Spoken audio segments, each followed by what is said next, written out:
Hello दोस्तों। आज हम बात करेंगे वृंदावन के कुछ ऐसे रहस्य के बारे में जहां आज भी श्री कृष्ण और उनकी गोपियों के बीच रासलीला जीवित हो उठती है। ये कहानी उस रात की है जिस रात में आंखें खोलना मना है, क्योंकि इस रात जो कुछ होता है उसे देखने की इजाजत किसी को नहीं है। ये सिलसिला सदियों पुराना है, मगर रात के इस राज का गवाह आज तक कोई नहीं बन पाया। ऐसा नहीं है कि लोगों ने पता करने की कोशिश नहीं की, पर यह राज जिसने भी जाना वो इसकी हकीकत दूसरों को बताने के लिए जिंदा ही नहीं रहा। हम बात कर रहे हैं वृंदावन के निधिवन की, जिसके बारे में मान्यता है कि यहाँ आज भी हर रात कृष्ण भगवान गोपियों के संग रास रचाते हैं। यही कारण है कि सुबह खुलने वाले निधिवन को संध्या आरती के बाद बंद कर दिया जाता है। उसके बाद वहां कोई नहीं रहता। यहाँ तक कि निधिवन में दिन में रहने वाले पशु पक्षी भी संध्या होते ही निधिवन को छोड़कर चले जाते हैं। वैसे तो शाम होते ही निधिवन बंद हो जाता है और सब लोग यहाँ से चले जाते हैं, लेकिन फिर भी यदि कोई छुपकर रासलीला देखने की कोशिश करता है तो पागल हो जाता है। ऐसा ही एक किस्सा करीब 10 वर्ष पूर्व हुआ था, जब जयपुर से आया एक कृष्ण भक्त रासलीला देखने के लिए निधिवन में छुपकर बैठ गया।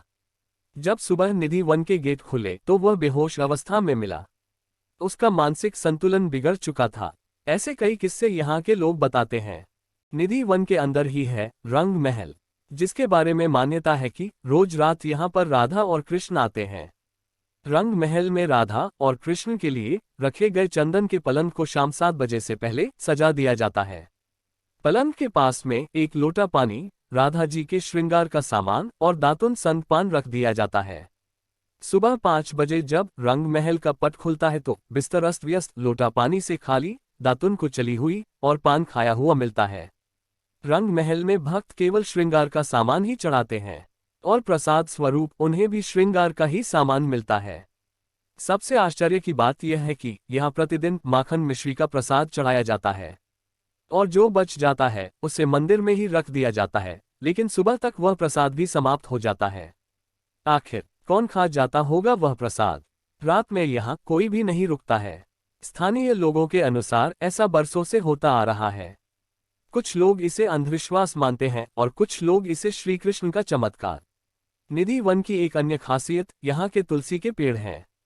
निधि वन में तुलसी का हर पेड़ जोड़े में है। इसके पीछे यह मान्यता है कि जब राधा संत कृष्ण वन में रास रचाते हैं तब यही जोड़ीदार पेड़ गोपियां बन जाते हैं। जैसे ही सुबह होती है तो सब फिर तुलसी के पेड़ में बदल जाते हैं। साथ ही एक मान्यता ये भी है कि इस वन में लगी तुलसी का एक भी पत्ता साथ नहीं ले जा सकते। लोग बताते हैं कि जो लोग भी तुलसी का पत्ता ले गए वे किसी न किसी आपदा का शिकार हो गए, इसलिए कोई भी इन्हें नहीं छूता। वन के आसपास बने मकानों में खिड़कियां नहीं हैं। यहाँ के निवासी बताते हैं कि शाम 7 बजे के बाद कोई इस वन की तरफ नहीं देखता।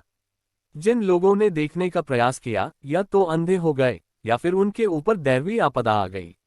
आसपास रहने वाले कई लोगों का कहना है कि उन्हें कई बार घुंघरुओं की आवाज सुनाई देती है, लेकिन कोई इस रासलीला को अपनी आंखों से देखने की हिम्मत नहीं रखता, और देख ले तो फिर दुनिया में कुछ और देखने समझने के लायक नहीं रहता, यानी अंधा हो जाता है।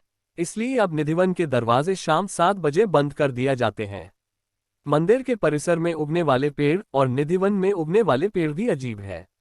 जहां आमतौर पर पेड़ ऊपर की तरफ बढ़ते हैं, वहीं निधिवन के पेड़ की शाखाएं नीचे की ओर बढ़ती है। यहाँ पेड़ भी आपस में गुथे हुए हैं, जो इस जगह को देखने में भी रहस्यमयी बनाती है। वृंदावन के बांके बिहारी मंदिर से भी कई कथाएं जुड़ी हुई है। कहते हैं कि श्री हरिदास जी बांके बिहारी के सबसे बड़े भक्त थे, जिनकी भक्ति और चमत्कारों की कई कथाएं प्रचलित हैं। भगवान की भक्ति में डूबकर हरिदास जी जब भी गाने बैठते तो प्रभु में ही लीन हो जाते। इनकी भक्ति और गायन से रिझकर भगवान श्री कृष्ण इनके सामने आ जाते। वृंदावन हवाई मार्ग, रेल मार्ग और रोड मार्ग से जुड़ा हुआ है, इसलिए यहाँ पहुँचने के लिए आपको ज्यादा मेहनत नहीं करनी होगी। हम हवाई मार्ग की बात करें तो वृंदावन के लिए सबसे करीबी एयरपोर्ट आगरा में बना खेरिया एयरपोर्ट है, जो कृष्ण नगरी से सिर्फ 72 किलोमीटर की दूरी पर है, जिसे आप 1.5 घंटे में तय कर सकते हैं। रेल मार्ग की बात करें तो वृंदावन के लिए कोई सीधी ट्रेन तो नहीं है, लेकिन आप मथुरा स्टेशन तक रेल के जरिए पहुंच सकते हैं। यहाँ से वृंदावन की दूरी सिर्फ 13 किलोमीटर है और आप यहाँ आधे घंटे में पहुंच जाएंगे। रोड मार्ग की बात करें तो आप बस या टैक्सी के जरिए वृंदावन पहुंच सकते हैं।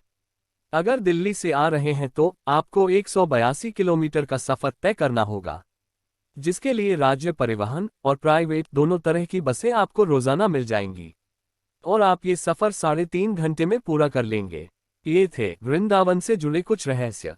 हमें पूरा विश्वास है कि ये रहस्य सुनकर आपका दिल और दिमाग वृंदावन की ओर कम से कम एक बार जाने को तो मजबूर करेगा। ऐसे और रहस्य जानने के लिए हमारे चैनल फैक्ट एक्सप्रेस को सब्सक्राइब करें, लाइक करें और अपने दोस्तों के साथ वृंदावन के ये रहस्य जरूर शेयर करें। धन्यवाद।